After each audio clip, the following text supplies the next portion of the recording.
At long last, I am going to knit a classic British tea cozy. You can already begin to see the stripy look that these British tea cozies have, and I'll put a photograph or two of some that I find online here so that you can see what I'm talking about. And you may or may not be familiar with this style. Now, I want you to just ignore the little bit of ugliness going on over there. We're not going to think about that. But I wanted to show you, I have done the cast on in the light color, the pink, and I knit one row in the pink, and then I started this color work with the pink, and I guess I'll call it the maroon. And this is the front side, very tidy. The back side is going to look like this, and I just, this is the interesting thing about these tea cozies, is that you have to carry the yarn that you're not using across the 10 stitches that you are using. So when I'm knitting the light pink, I have to carry this purple across the maroon. And when I'm knitting the maroon, then I have to carry the pink. It's pretty standard. I just need to not be watching a YouTube video, which is what I was doing, and I messed up the first time I tried. So I'm going to keep on going with this, and I'll bring you back when I get a little further. Well, I've done a bunch of rows now, and the scalloping is starting to appear, which is a great relief. I was beginning to wonder if I was doing it wrong because it wasn't undulating. You know, each one of these color bands is supposed to kind of poke out, and I wanted it to do that, and I wasn't seeing it yet, but it looks like it's beginning to do that.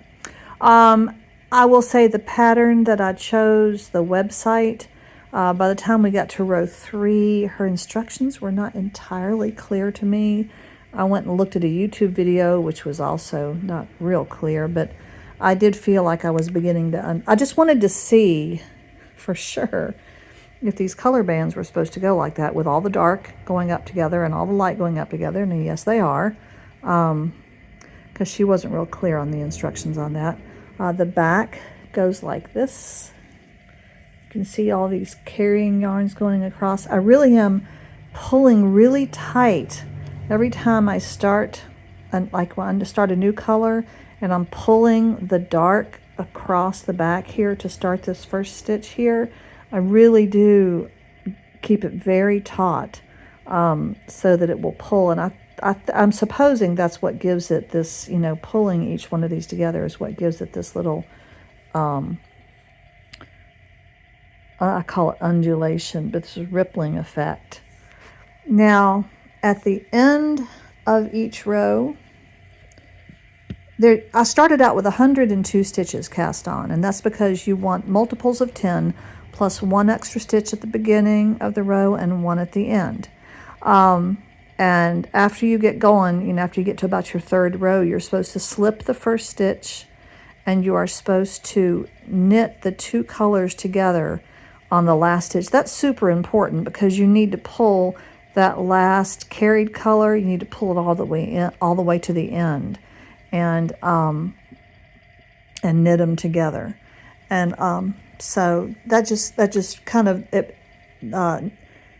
the beginning and ending of the rows, you really need those 2 colors to be together. So far, so good. I think I'm supposed to do about 6 inches of this before I start reducing to go to the top of the cozy.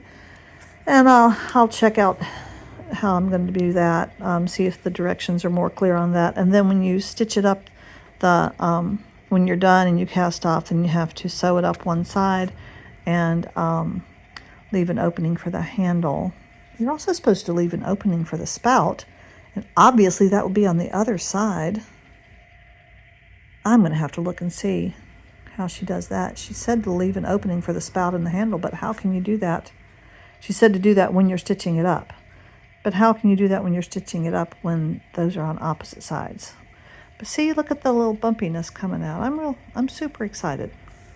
A classic British tea cozy. For this project, I'm using some Wool Ease, which is made by Lion Brand.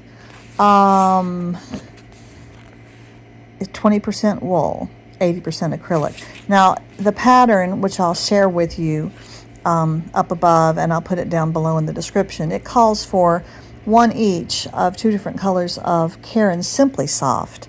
Now that's a big skein of yarn, and these have already been used up. So these may well run out before I get to the end of this project. And this is kind of a experimental one.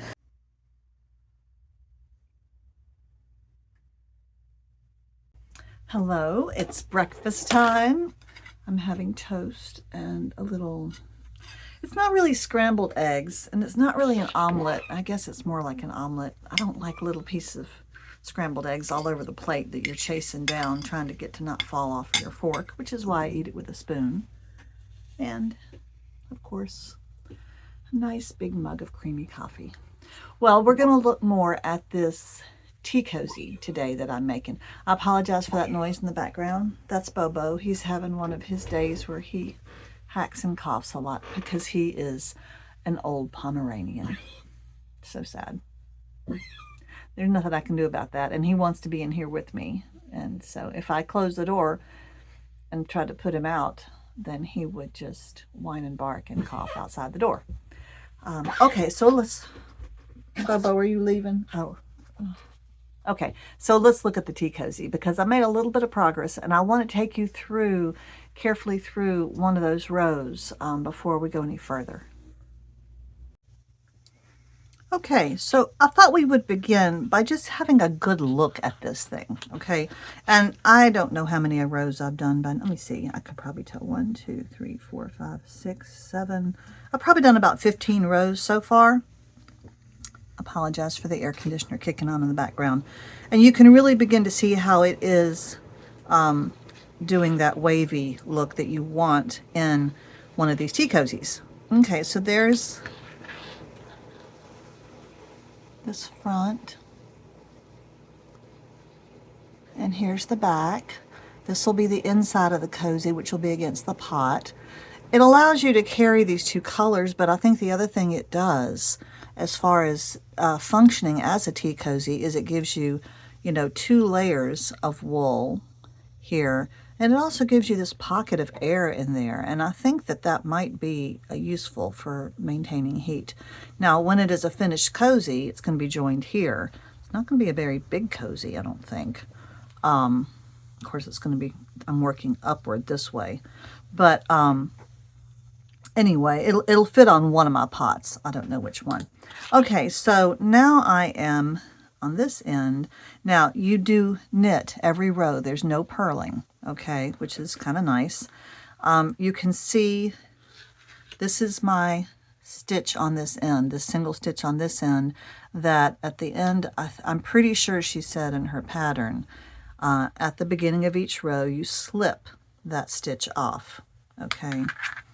So you guys know what that means, but you just grab it with your other needle and slip it off.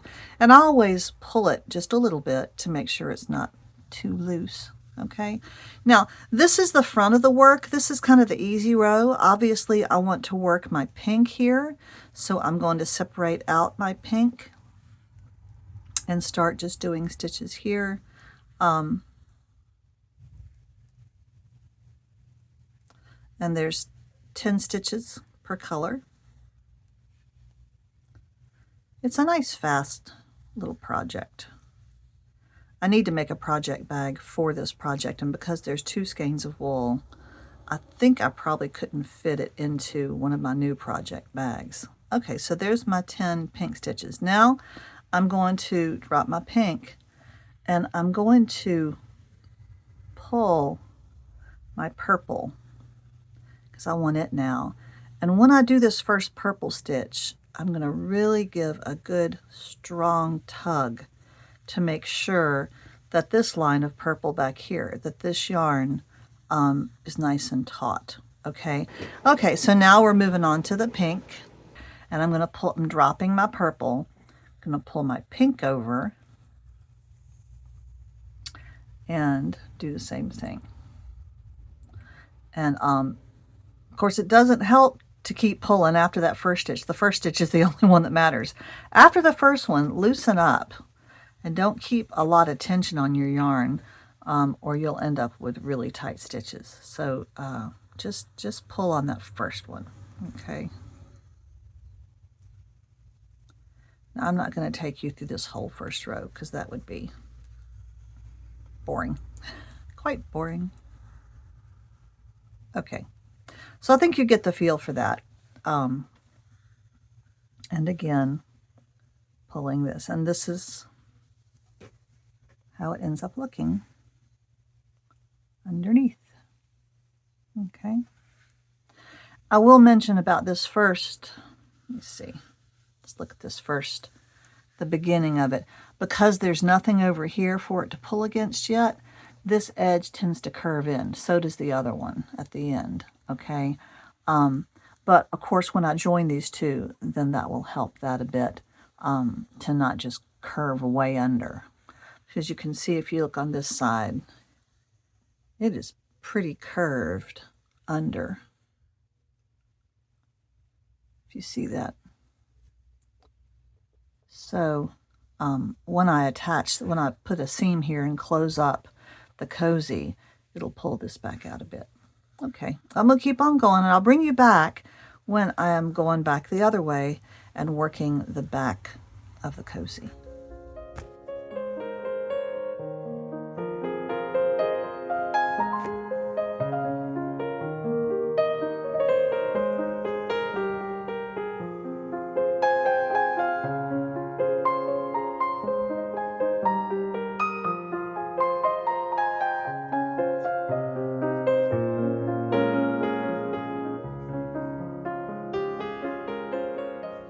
All right, I've got to the end of my row. There's my last little stitch. Here's the final stitch in the row, one of my two kind of special stitches. Now I've been working with my darker color. Now I need to go grab my lighter color, have both of them together. This is where you kind of secure the work at the end of the row, and you do this final stitch with both colors, okay? Kind of important. Now you'll notice as I go along, my live work, the two colors are twisting around each other. So periodically, what I do is I just untwist. I just do this. And this is because when I'm pulling the next color up, I always do it in the same way, and so they end up looping around each other. And you could, change the way. You could do it differently, and perhaps they wouldn't loop around each other. So I'm going to get this untangled, and then we'll go back and do the returning row. Now really the only thing different about the going back, and when you have the wrong side towards you like this, is that you are still going to knit, but you have to keep your carrying yarn in the front towards you. So we're going to do much the same as we did. I'm going to slip, can you see? Yeah, I'm going to slip this first stitch off. Okay, I want to work my darker purple, so I'm going to take my lighter color, pull it to the front so that it's running with the others below it, and then I just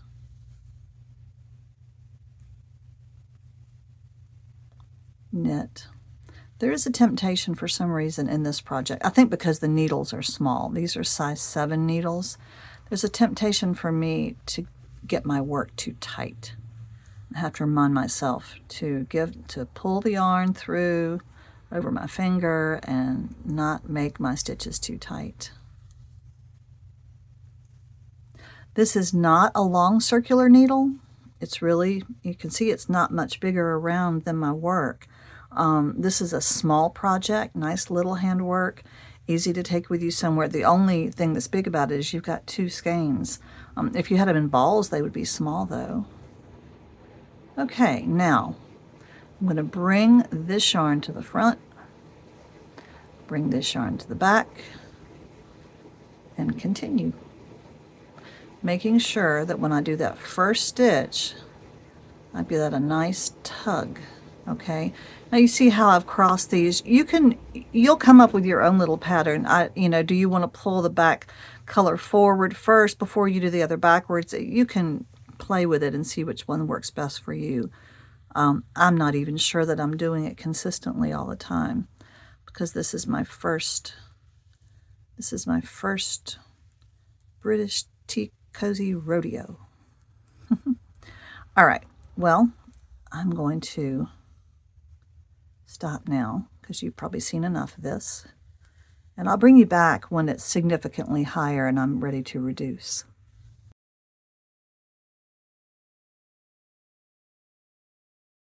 I'm going to put the opening for the handle on this side, but I have to create the opening for the spout on this side where I've already been knitting together.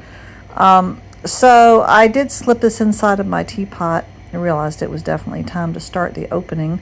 So I need to have these finished edges for, I don't know, probably a good 1.5 inches, 2 inches at least. So what I've had to do, of course, is now I'm just doing this one side back and forth, and you can see how I've done a good bit of that. I'm not working on this side. I'm still staying on the same 2 needles. It's not any different from using straight needles. And so I'm doing the work on these needles, coming down here, turning around, and I just knitted these 2 together on this end, and then I'm going to turn around and go the other way. There's a pattern on Ravelry, but it costs $6, and I'm like, how many British women over the last 100 years or so have knitted tea cozies just like this? And they didn't have to pay for a pattern. Everybody knew how to do it. You just learned it from your aunt or your grandmother or your mama or the next door neighbor. But this is just not anything we've done over here in the United States. The colonies did not adopt this practice.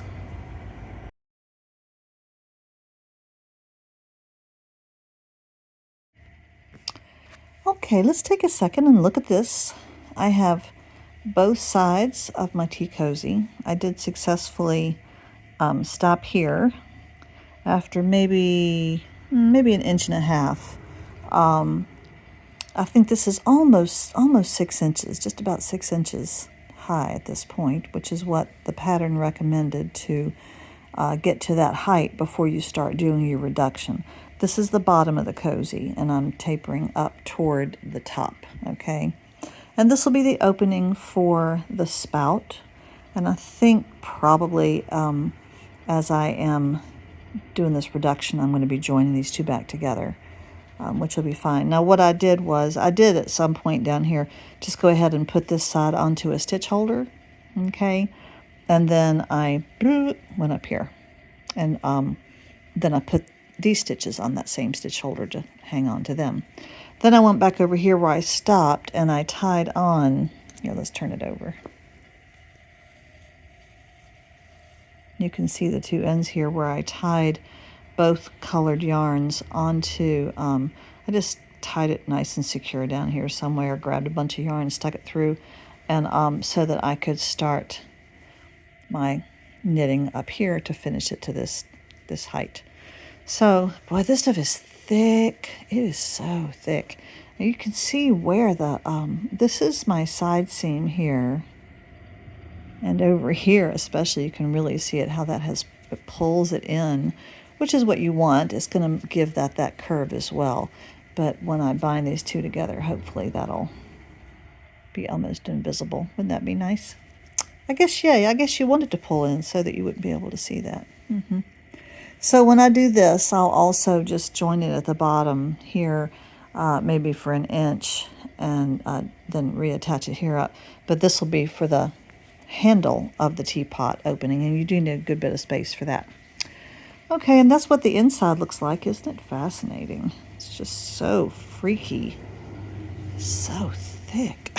This is very fun. Makes you understand why it works as a cozy, because the way that it's knit, it does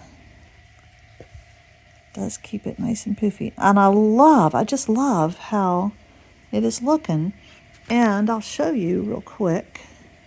This is how much of the dark I have left. I have more of the light colored yarn left. So I have a good bit more of that. I think I'll have plenty to finish. So you don't need a whole skein of Simply Soft Caron Simply Soft yarn. That is a ton of yarn. And if you used all that, you would have one whopping big tea cozy. Okay, it's looking really nice.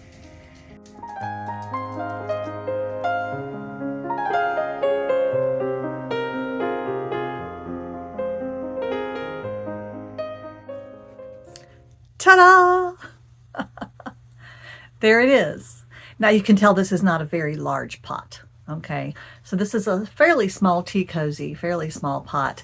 And I do love the look of it. I love the color combination. I think that worked really well, and it'd probably work with a lot of different color pairs. I like this yarn for this. I like the wool ease. I think it's fun to think of wool keeping your tea cozy warm, but it was also easy to work with. We're going to go through it. I'm going to tell you how I finished it off and go through some of its negatives and what I think I'll do whenever I make another one, which I imagine I will, how I'll change that. So let's look at it close up. Okay, well, I'm going to try to prise it off of here. That's one of the problems, is that it's too tight. And I assume, see, here's the little pot, and it's not a huge pot. Probably 2 cups, 2 full cups, and maybe a little more in there.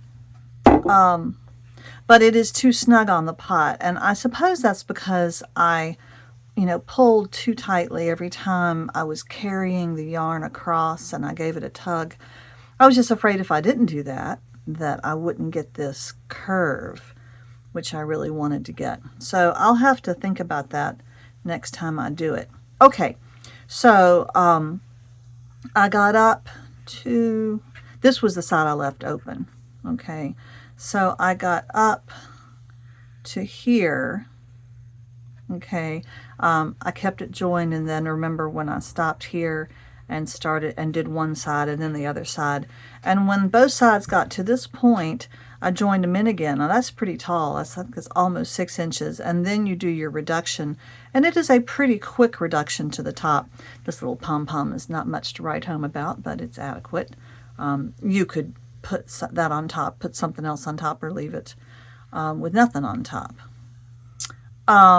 And then I used the tail, the cast-on tail, to stitch this up, and I left a little tail here to stitch this up so that there's enough room for the handle. That one's bigger, this one's a little smaller for the spout. Now, things I don't like is I don't like how tight it is. I'm also not wild about this edge right here. And I guess, those are either the slip stitch at the beginning of the row or the knit the two together at the end of the row. Maybe that's just how it looks. It looks really bad on this side. I do not like that ugly edge. See, this is a knit here, and this is, I bet, the slip. I just don't know about that. I have to think about that. But otherwise, it was super fun. It was interesting to do that carrying stitch.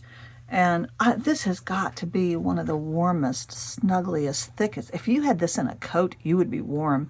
And it captures, it has these tunnels of air that go down in here. And I think that's why it works so well as a tea cozy. It may be just that it's really not too tight, and that I just need to make it a lot bigger than 1, 2, 3, 4, 5. So it's got 10 pockets. We'll call it a pocket. And each one of those is 10 stitches. So maybe I need to have 15 pockets, and each one of them is 10 stitches. And I do think that this is a good distance, these 10 stitches. I like the solid around the bottom for that first cast on and first row. I think that ties it together nicely. So yeah, I'm pleased with this. It was a very good learning experience. Oh, and I'll stick it over here. And I wanted to show you, when I was making the tea cozy, none of those little project bags were big enough for it, so I made a larger project bag.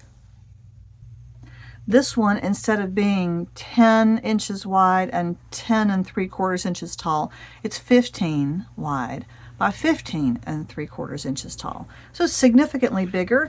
It held those 3 skeins of yarn. In the end, I did not need all of either one of these two colors. I didn't even use up all of this. So this would be a really good, this is a small one, but if you have a small pot, this would be a good project if you have partial balls left over from projects. Okay, so did this, put some fun fabric on the inside. This is hefty upholstery fabric, and this is kind of a shiny, probably partially acrylic, something going on. I don't know, it's real silky, something that would have a good drape as a skirt. I wanted to use the pink, and then I ran out, so I used pink and blue. That's okay. This is just for me, so I'm not picky. I am really liking these project bags. Okay, and then the next thing I've started on, and I made a project bag just for it, haha, is I am making a second pair of socks. Yes, I am. I had 2 skeins of this yarn, Lion Brand Magic Stripes. Okay, and this is really good. It's designed for socks, so I know I'm not going to have sock failure. I'm using my lovely sock needles that I bought at that beautiful little store in Virginia, Swiv 360. And where's the other? Or was this Spin? Okay, these are the Spin is the brand for the actual needle tips, and this is the cable that goes onto it. Yeah, I really like those. And also I put on the side of this little project bag, I sewed down really securely a ribbon and tied it to my scissors so that when I need the scissors I don't have to dig around in the bottom of the bag. Got my little place markers, got a really short stitch holder for when I get down to the instep and need to put that on there. So I'm enjoying this. You know, I made another pair of socks, and if I have a video on that, I'll link it here. It's been 3 or 4 years. Well, I made a mistake there somehow. Yep, got a little hole, but it's not going to come undone, so I'm just going to not worry about it. But I'm not any kind of a good sock knitter, but this stuff makes it look good, better than you ever are. So anyway, it does feel easier this time. I'm looking at the old directions that I kept from the inside of the last label, and I'm looking at it and studying it. What did I do? And this time it's coming more naturally, I think, because I've done it before. But I will say, I am really liking these project bags. I think it's a great idea to have a different project bag for each project you have on the go.